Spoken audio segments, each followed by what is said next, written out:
Hey guys, Corey here. Welcome to Blue Talks, and I hope you enjoy this video.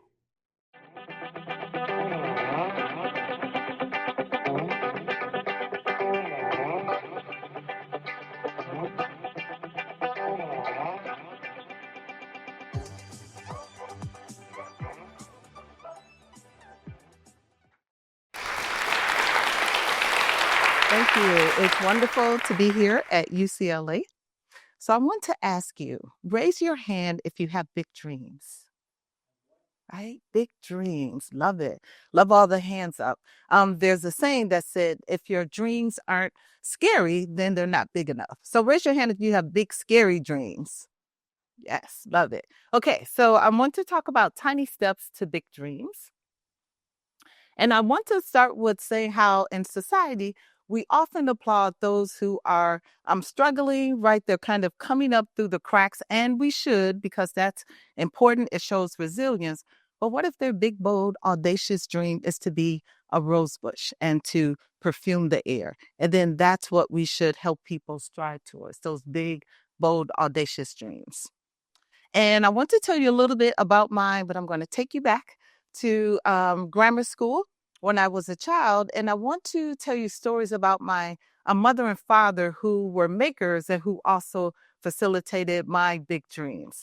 So my father, I loved to play with dolls growing up as a child, and I asked him to make me a bunk bed, a red bunk bed. He did that from wood, from his own imagination. He would take bikes that were often discarded and would make these beautiful bikes that I enjoy. And I also asked him to make a swing where I could sit in the backyard and just swing. And he did that. So whatever I asked him to do, right, he was able to make it and have it come to life. And so my mother, fast forward to high school graduation, and she is a seamstress. Her mother is a seamstress. They tried to give me the skill. I didn't quite have it. That's not quite my gift. But my mom was like, I'll make a dress for your graduation. And as I was leaving out the house, she's like, okay, don't go get the most fancy, the most complicated pattern. I was like, okay, mom. Went to the store, right? Went to Vogue and got the dress that had ruffles on the side, ruffles on the chest. It was satin material. It was complicated to make. And I brought that raw material to my mother, buttons, thread, and she made the dress exactly like it looked in the pattern. And I was like, thank you, mom. But all that to say that, again, right, skills to bring to life whatever can be imagined. And both of them grew up in the South. My mom in Macon, Mississippi, my father in Camden, Alabama, and they picked cotton before migrating to the North. So when you look at me and as I tell my stories, those are the foundations that I stand on. And so fast forward, I am a professor at the University of Illinois, Urbana.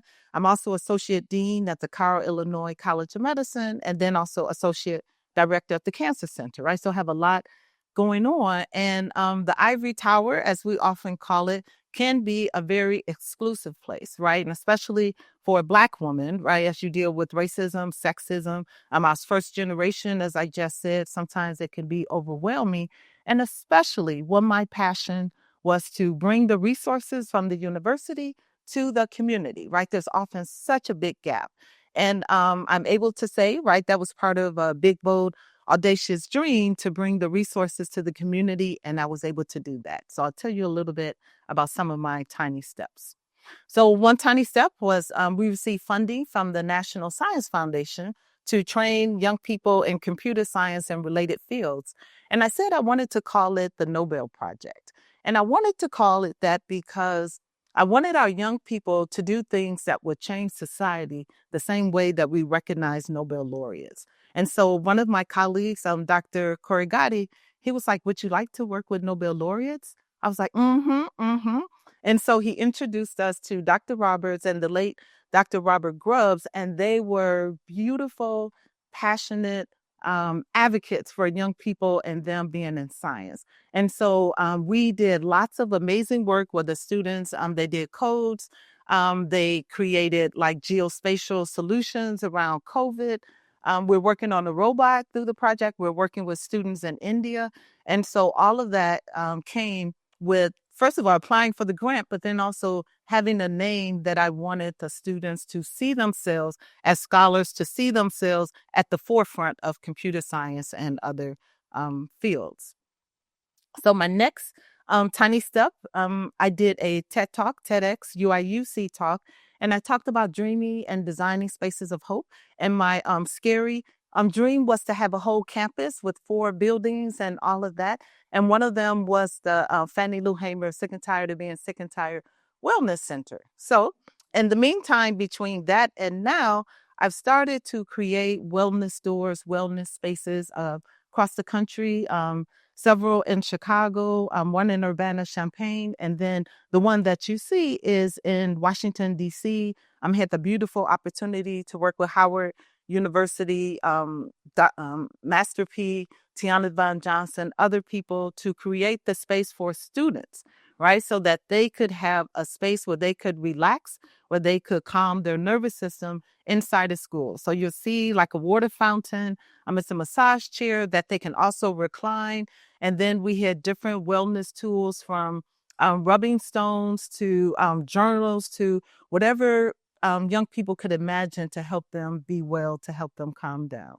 And then also in the store, we had food, right? Because some students come to school, they don't have enough food at home. And so we had vegetables. We also had seeds where they can grow their own food. I'm also a gardener, so I love doing that. And then clothing, as you can see, I love, love, love fashion. And so clothing for the young people who may struggle to have clothes to come to school, but then also clothing that brings them joy and gives them energy.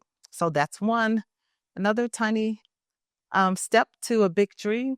And then we did an exhibit of Black women and their daughters. And part of it was inspired by W.E.B. Du Bois.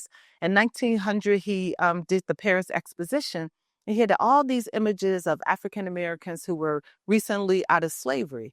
And I looked at it and I was like, one day I would like to have a exhibit, and I'd like to have lots of pictures of African Americans. And so I actually had a chance to do that with Lakeisha Sidwell, Florence Adabu, Latrice, this image. We created the image and she recreated that image is 5 feet by 5 feet. So just a beautiful image. And as part of research, we asked the mothers, like, how do you manage to survive with gun violence? How do you protect your mental health?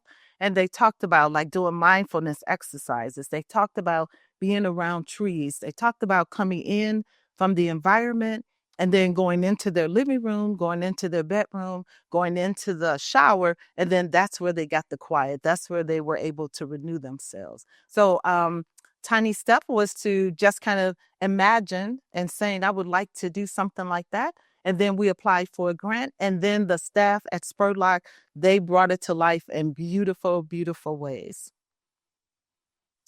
And then we are now going to follow up with the exhibit around Black fathering and love. We want to do photos, a documentary, a photo book. And then we want to make the point that Black fathers have been in Black families. They have been here throughout history. Often the narrative is that they're not present. And we also want to highlight their capacity to love, which is amazing. And so I'm partnering with UIUC, Morehouse, and other colleagues. So stay tuned for that. And then, so my current big, bold, audacious dream that I am kind of feeling like the rose in the concrete is I want to train 100,000 community health workers. So community health workers are trusted individuals from the community who stand as a bridge between the medical institution and they help individuals with their health and wellness. So for me, the community health workers will focus on disease prevention and holistic healing, and they will focus on body, work, mind, spirit, finances, environment, community, emotions, all of that to create wellness among individuals. So please join me as I take my tiny steps, and then also want to encourage you to take your tiny steps. Thank you.